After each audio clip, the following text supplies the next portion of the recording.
welcome back to my channel, and today you're in luck because today I'm going to be making some bagels in my kitchen. Now I don't do the exact precise recipes to it because if you know me, I'm the type of I'm the type of person that likes to get in the kitchen and just whip something up. I'm gonna let you know approximately about how much I use on each thing. So come along, let's get to baking. So here's what you're gonna need. You're gonna need some warm water, not too hot, because you want to make sure your yeast rises and doesn't kill it if it's too hot.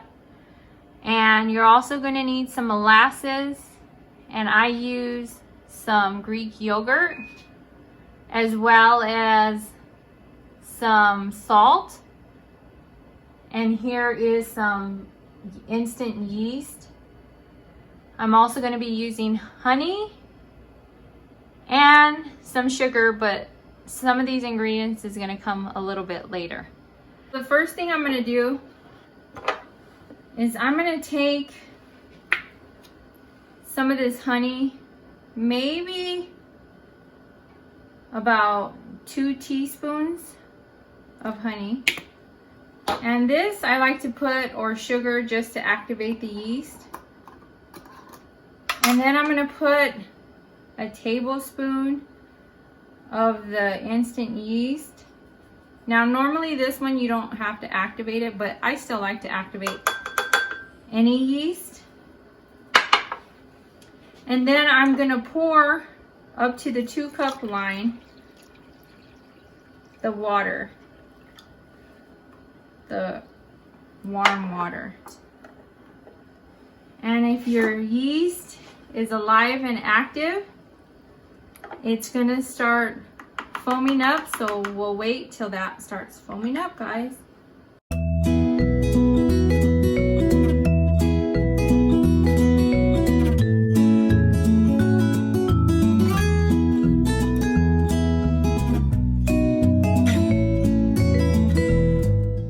So as our yeast is foaming up here, which it looks already nice and foamy and frothy, in my mixer bowl, I'm going to add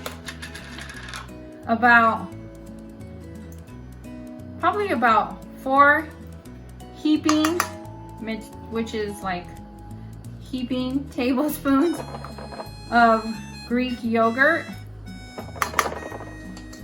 And this is the amount you're gonna wanna have in there. It's about, I say about 1/4 cup of yogurt. And to that, I'm also going to place some molasses in there. And I'm placing about 1.5 tablespoons of molasses inside my mixing bowl. And here's the amount that I have in there. That's about 1.5 tablespoons to 2. And as that foamed up nice and frothy, I'm going to place my other ingredients into my mixing bowl as well at this point. Look at guys. See, you don't have to be a professional to get into the kitchen. You just want to do what's best, trial and error. I've been cooking since I was a little girl and baking, and that's why I like to come on here and share what I've learned and the different techniques and different things that I do, in hopes that it can help someone with doing baking or anything that they might have. Now that I just dropped that little kid in there. And then I just give it a quick stir with my measuring spoon, my utensils. Now I'm just gonna take my bowl to the mixer. Now once I have it here at the mixer,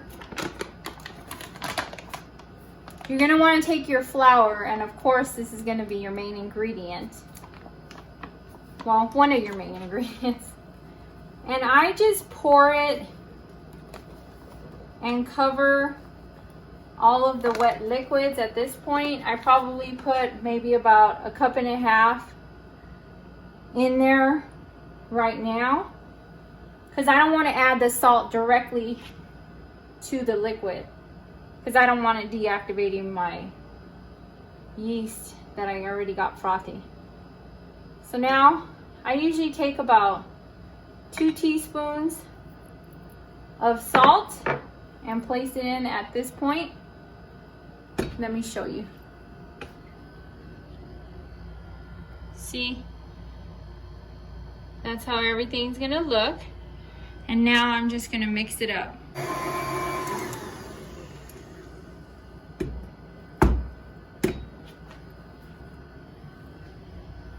Now I can already see this is way too liquidy. See how it's falling off of the dough hook? I'm gonna add a little at a time.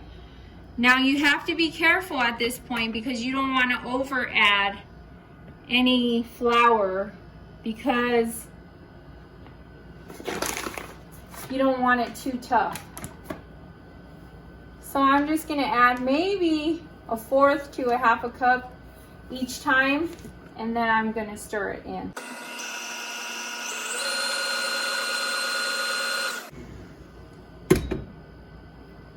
Still too liquidy. Let me add another 1/2 cup to 1/4 cup. Whoa, that was like 1/2 cup. It's better to add it little at a time. Now I don't know exactly how many cups.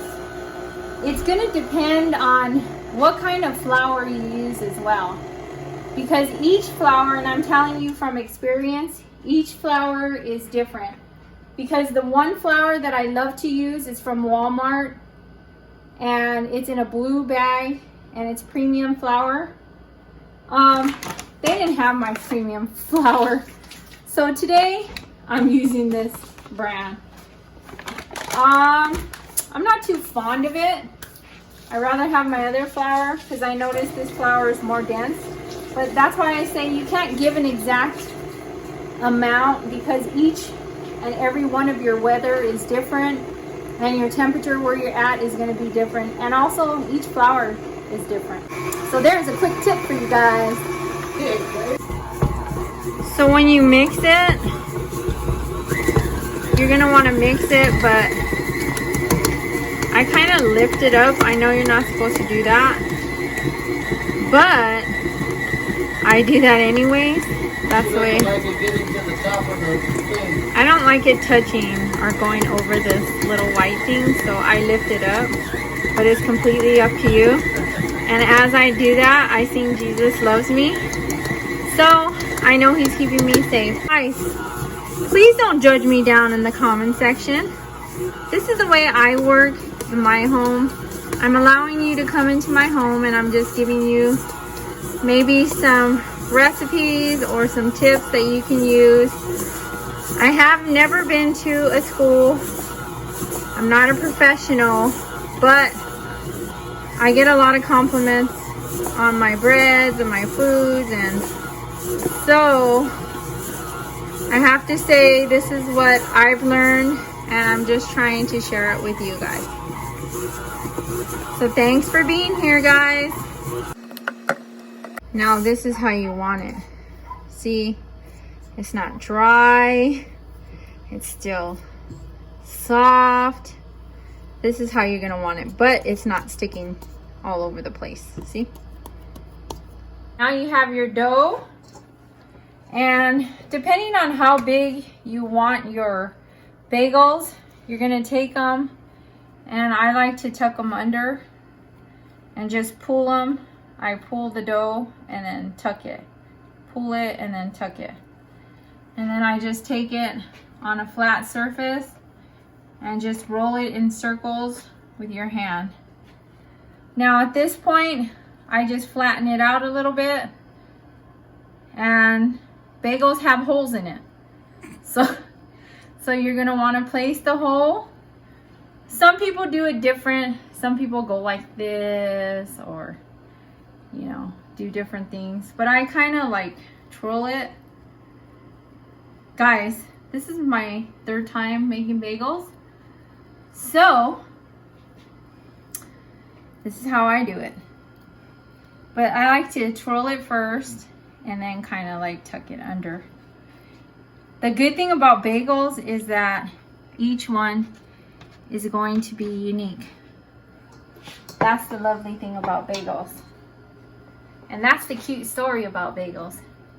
But you want to make sure you have them all the same, approximately around the same size. So if you want to weigh each dough ball, if you have a scale, go ahead and do that.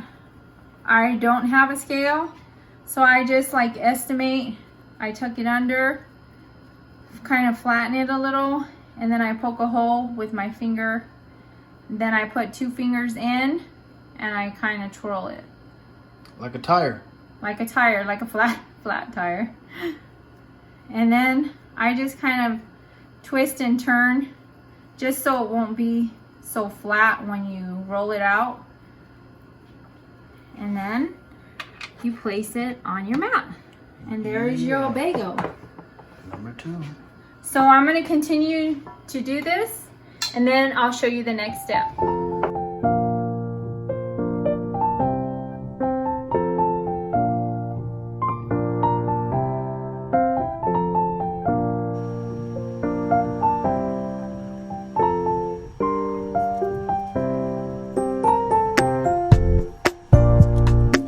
One thing I forgot to tell you, to ensure that your bagels don't stick, just put a little flour down on the surface. That way they'll be easier to pick up. I mean, you don't want to mess up all your beautiful work that you did. So I'm just going to place flour on here. They gotta rise. Because they gotta rise and get some air in there. So, see? Everybody makes mistakes, guys. Just roll with it.